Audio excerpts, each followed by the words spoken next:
2014 में मोदी सरकार बनने के बाद से ही देश काफी तेजी से विकास कर रहा है। पीएम मोदी की लीडरशिप में आज दुनिया में भारत का डंका बज रहा है। भारत विश्व की चौथी सबसे बड़ी अर्थव्यवस्था बनने जा रहा है। इसके अलावा वैश्विक सप्लाई चेन में भी देश अहम भूमिका निभा रहा है। लेकिन फिर भी कांग्रेस के नेता मोदी सरकार पर आरोप लगा रहे हैं। कांग्रेस ने दावा किया है कि प्रधानमंत्री नरेंद्र मोदी के नेतृत्व वाली सरकार में अच्छे दिन नहीं बल्कि कर्ज वाले दिन आ गए हैं। पार्टी महासचिव जयराम रमेश ने एक खबर का हवाला देते हुए सरकार पर निशाना साधा है। वहीं कांग्रेस के नेता राहुल गांधी भी मोदी सरकार और बीजेपी पर निशाना साधने की कोशिश कर रहे थे, लेकिन अब वो कोर्ट के निशाने पर आ गए हैं। कई मामले में राहुल गांधी के खिलाफ कोर्ट में कार्रवाई चल रही है। वहीं अब सुप्रीम कोर्ट ने कांग्रेस सरकार को बड़ी बात कह दी है। दरअसल सुप्रीम कोर्ट ने कमल हसन की फिल्म ठग लाइफ की कर्नाटक में रिलीज को लेकर हो रहे विरोध और याचिकाओं पर कड़ी प्रतिक्रिया दी है। कोर्ट ने साफ कहा है कि किसी भी भीड़ को यह अधिकार नहीं दिया जा सकता है कि वो कानून को अपने हाथ में लेकर फिल्म रिलीजिंग प्रक्रिया को प्रभावित करे। सुप्रीम कोर्ट ने कहा है कि राज्य सरकार की जिम्मेदारी है कि वो कानून का शासन बनाए रखे। कोर्ट ने यह भी कहा है कि फिल्म रिलीज होनी चाहिए और थिएटर मालिकों को ये बात का डर नहीं होना चाहिए कि उनके थिएटर्स में कोई हिंसा या आगजनी की जाएगी। वहीं बीजेपी के राज्यसभा सांसद सुधांशु त्रिवेदी ने अल्पसंख्यक समुदाय में जातियों की संख्या बढ़ाने पर कांग्रेस और ममता सरकार को बुरी तरह घेरा है। सुधांशु त्रिवेदी ने एक एक गणित समझाकर दोनों पार्टियों से जवाब मांगा है। सुधांशु त्रिवेदी ने कहा है कि कांग्रेस पार्टी सबसे पहले जवाब दे कि कर्नाटक और तेलंगाना में अल्पसंख्यक समुदाय में इतनी भारी संख्या में जाति को कैसे शामिल किया गया। अब इसके बारे में कोर्ट ने भी टिप्पणी की है। आखिर आप किसका हिस्सा मारना चाहते हैं? दर्शकों, कांग्रेस और विपक्ष के लोग जाति जनगणना पर मोदी सरकार को घेरने चले थे, लेकिन अब वो खुद ही घिर गए हैं। वहीं आप दर्शक अगर पीएम मोदी के फैसले से खुश हैं तो कमेंट में यस जरूर लिखिए, ताकि विपक्ष को साफ संदेश जाए कि जनता पीएम मोदी के साथ है। वह इस खबर में आगे आपको बताएंगे कि कैसे राहुल गांधी कोर्ट के चक्कर में घिर गए हैं और किस फैसले से अब राहुल गांधी के लिए चुनाव आयोग पर आरोप लगाना मुश्किल हो गया है। इसके अलावा दूसरे खबरों के बारे में आगे बताएंगे आपको, तो बने रहिए हमारे साथ अंत तक और देखिए हमारी ये खास रिपोर्ट। साथ ही आप दर्शकों से विनम्र निवेदन है कि अगर अब तक आपने चैनल को सब्सक्राइब नहीं किया है तो अभी कर लीजिए। कांग्रेस के नेता राहुल गांधी के लिए लगातार बुरी खबर आ रही है। राहुल गांधी का हर दांव उल्टा पड़ता जा रहा है। राहुल गांधी ये कोशिश कर रहे हैं कि कैसे भी वो पीएम मोदी को घेर सके, लेकिन राहुल गांधी हर बार फेल हो जा रहे हैं और उल्टा वो खुद कानूनी शिकंजे में फंसते जा रहे हैं। राहुल गांधी समझ ही नहीं पा रहे हैं कि करे तो करे क्या, लेकिन उन्होंने जो किया है उसकी वजह से वो देश के अलग अलग अदालतों के चक्कर काट रहे हैं और कुछ मामलों में तो जज साहब ने उन्हें कड़ी फटकार भी लगाई है कि आप ऐसा कैसे कर सकते हैं। वहीं कुछ मामले में कोर्ट के बुलावे के बाद भी वो अदालत में हाजिर नहीं हो रहे थे, जिसके बाद कोर्ट ने नाराजगी जताई थी और अब उनकी चिंता बढ़ती दिख रही है। दर्शकों, एक बार फिर राहुल गांधी को कोर्ट से बुलावा आ गया है। दरअसल इंडिया स्टेट बयान मामले में राहुल गांधी को 18 जुलाई को कोर्ट में उपस्थित होने के आदेश दिए गए हैं। जिला अदालत में एडीजे द्वितीय की कोर्ट ने अगली सुनवाई की तिथि 18 जुलाई निर्धारित की है।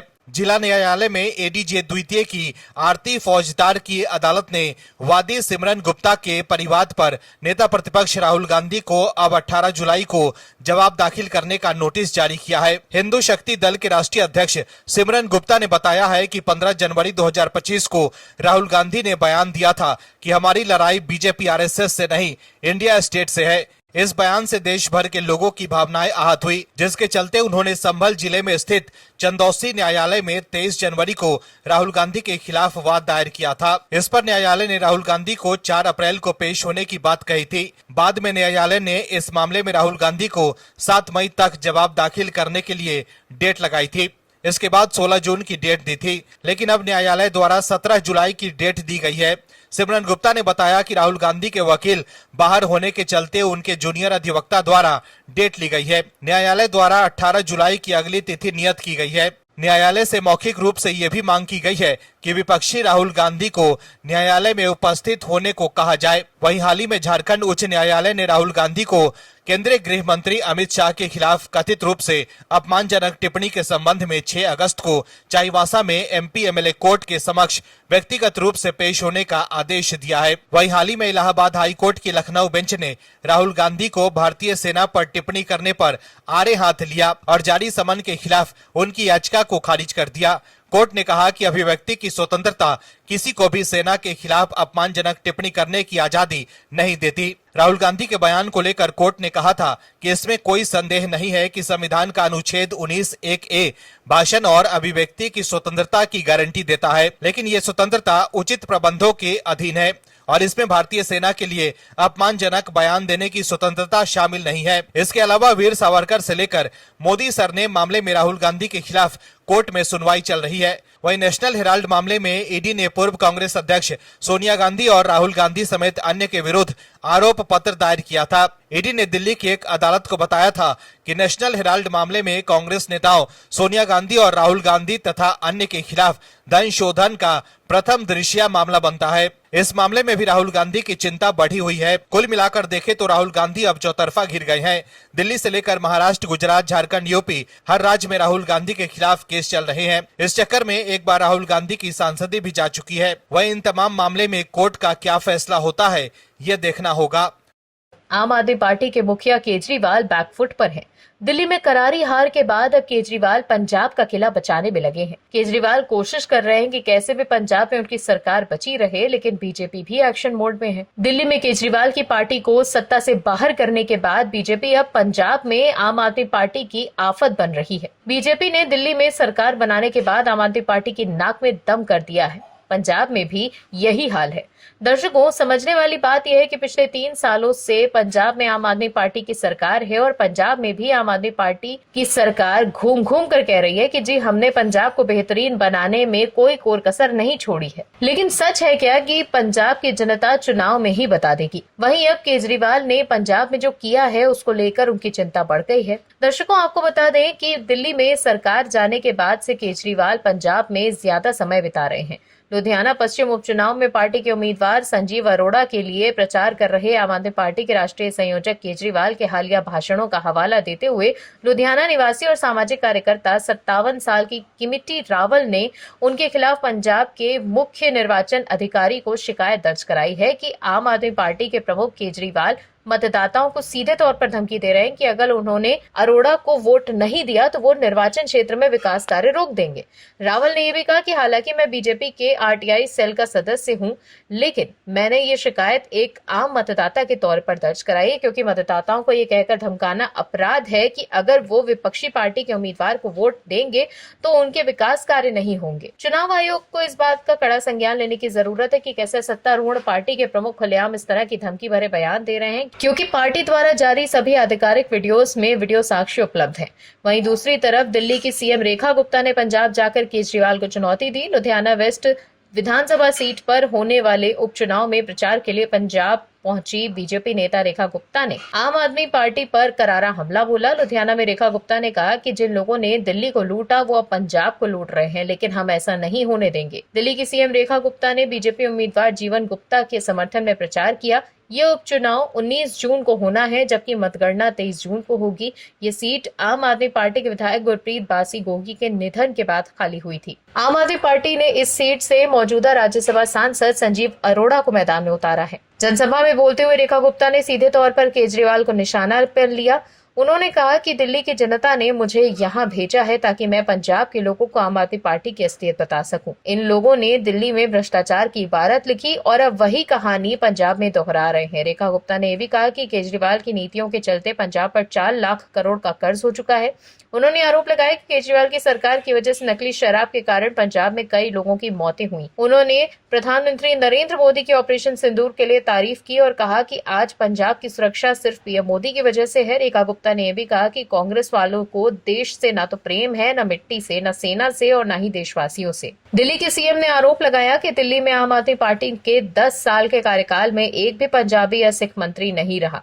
दिल्ली में एक भी सिख या पंजाबी मंत्री क्यों नहीं है, इस बात का प्रमाण है कि आम आदमी पार्टी की पंजाब सरकार पर भी बाहरी लोगों का कब्जा है, जैसे मनीष सिसोदिया और सत्येंद्र जैन। दूसरी ओर आम आदमी पार्टी ने पलटवार किया तो देखा आपने कैसे बीजेपी ने पंजाब में भी केजरीवाल की चिंता बढ़ा दी है। केंद्र में मोदी सरकार बनने के बाद से ही विपक्ष की दाल नहीं गल रही है। देश की सबसे पुरानी पार्टी कांग्रेस की स्थिति ये है कि पार्टी सिर्फ 3 राज्यों तक ही सिमट कर रह गई है। पार्टी लगातार राहुल गांधी को आगे कर रही है। राहुल गांधी ने यात्रा निकाल कर भी देख ली है, लेकिन फिर भी लोग कांग्रेस की बातों में नहीं आ रहे हैं और लोकसभा चुनाव के बाद बीजेपी ने हरियाणा और महाराष्ट्र में कांग्रेस का काफी बुरा हाल कर दिया। कांग्रेस को उम्मीद थी कि हरियाणा और महाराष्ट्र में पार्टी अच्छा प्रदर्शन करेगी। इसके लिए राहुल गांधी ने हरियाणा और महाराष्ट्र में चुनाव से पहले काफी पसीना बहाया था, लेकिन जनता ने उनके मंसूबों पर पानी फेर दिया और भगवा दल को चुन लिया, जिसके बाद से ही राहुल गांधी चुनाव के नतीजों पर सवाल उठा रहे हैं। राहुल गांधी कभी ईवीएम तो कभी चुनाव आयोग पर सवाल उठा रहे हैं, लेकिन अब एक झटके में राहुल गांधी का खेल खराब हो गया है। चुनाव में हार के बाद राहुल गांधी जिस ब्रह्मास्त्र का इस्तेमाल कर रहे थे, अब वो उनसे छिन गया है। दरअसल चुनाव के दौरान कांग्रेस समेत विपक्ष की कई पार्टियां बार बार ये आरोप लगाती रही है कि लोग वोट तो किसी और को देते हैं, लेकिन वोट बीजेपी को चला जाता है। सोशल मीडिया से लेकर टीवी डिबेट तक ये आरोप उछाले जाते रहे हैं। हालांकि हर बार इन दावों की जांच में कोई ठोस सबूत नहीं मिला और ये आरोप फर्जी साबित हुए। लेकिन अब चुनाव आयोग ने ऐसा कदम उठाने का फैसला लिया है, जिसके बाद इस तरह के आरोप लगाना भी आसान नहीं रहेगा। आगामी चुनाव में देश के 100% मतदान केंद्रों पर वेबकास्टिंग की जाएगी, यानी हर पोलिंग बूथ पर कैमरे की निगरानी होगी और वोटिंग की हर गतिविधि रिकॉर्ड होगी। मतदान के दिनों में मतदान प्रक्रिया की निगरानी बढ़ाने के लिए निर्वाचन आयोग ने सभी मतदान केंद्रों पर 100% वेबकास्टिंग करने का निर्णय लिया है, जो वर्तमान में 50% है। वेबकास्टिंग इंटरनेट पर किसी कार्यक्रम या प्रस्तुति का सीधा प्रसारण है। वेबकास्टिंग चुनाव प्राधिकरण के आंतरिक उपयोग के लिए होगी। सभी राज्यों के चुनाव निर्वाचन अधिकारियों को भेजे गए पत्र में निर्वाचन आयोग ने कहा है कि इंटरनेट संपर्कता वाले क्षेत्रों में वेबकास्टिंग की जाएगी। वहीं जिन जगहों पर इंटरनेट की सुविधा नहीं है, उन क्षेत्रों में वीडियोग्राफी, फोटोग्राफी आदि की उपयुक्त वैकल्पिक व्यवस्था की जा सकती है। अब तक 50% मतदान केंद्रों तथा महत्वपूर्ण मतदान केंद्रों पर वेबकास्टिंग की जाती है, ताकि ये सुनिश्चित किया जा सके कि मतदान प्रक्रिया में कोई बाधा न आए। ये फैसला चुनाव प्रक्रिया में पारदर्शिता लाने और निगरानी बढ़ाने के लिए किया गया है। बिहार पहला राज्य होगा जहां 100% वेबकास्टिंग लागू की जाएगी। बिहार में विधानसभा चुनाव इस साल अक्टूबर या नवंबर में होने की उम्मीद है। पिछले साल दिसंबर में सरकार ने एक चुनाव नियम में बदलाव किया था। इस बदलाव के तहत कुछ इलेक्ट्रॉनिक दस्तावेजों जैसे सीसीटीवी कैमरा और वेबकास्टिंग फुटेज, साथ ही उम्मीदवारों के वीडियो रिकॉर्डिंग को सार्वजनिक निरीक्षण से रोक दिया गया था। ऐसा इसलिए किया गया था ताकि इसका दुरुपयोग न हो। चुनाव आयोग की सिफारिश के आधार पर केंद्रीय कानून मंत्रालय ने चुनाव आचरण नियम 1961 के नियम 93 में संशोधन किया। इस संशोधन का उद्देश्य सार्वजनिक निरीक्षण के लिए खुले कागजात या दस्तावेज के प्रकरण को प्रतिबंधित करना था। दर्शकों, ये फैसला ऐसे समय में आया है जब लोकसभा में विपक्ष के नेता राहुल गांधी ने मांग की है कि चुनाव आयोग महाराष्ट्र में मतदान के दिन की सीसीटीवी फुटेज जारी करे। राहुल गांधी ने आरोप लगाया था कि 2024 के महाराष्ट्र चुनाव में मैच फिक्सिंग हुई थी और मांग की थी कि चुनाव आयोग शाम 5 बजे के बाद मतदान का वीडियो फुटेज जारी करे। दर्शकों, महाराष्ट्र में महायुति गठबंधन ने 228 विधानसभा सीटों में से 235 सीटें हासिल की। इसमें अकेले बीजेपी ने 132 सीटें जीती, जो राज्य के इतिहास में उसका सर्वश्रेष्ठ प्रदर्शन है। हालांकि बीजेपी और एनडीए की प्रचंड जीत पर राहुल गांधी ने सवाल उठा दिया था। हालांकि अब चुनाव आयोग के इस फैसले के बाद विपक्ष के लिए कोई भी आरोप लगाना मुश्किल हो सकता है। Bureau report, OMH news. आप दर्शकों से विनम्र निवेदन है कि चैनल को सब्सक्राइब जरूर करें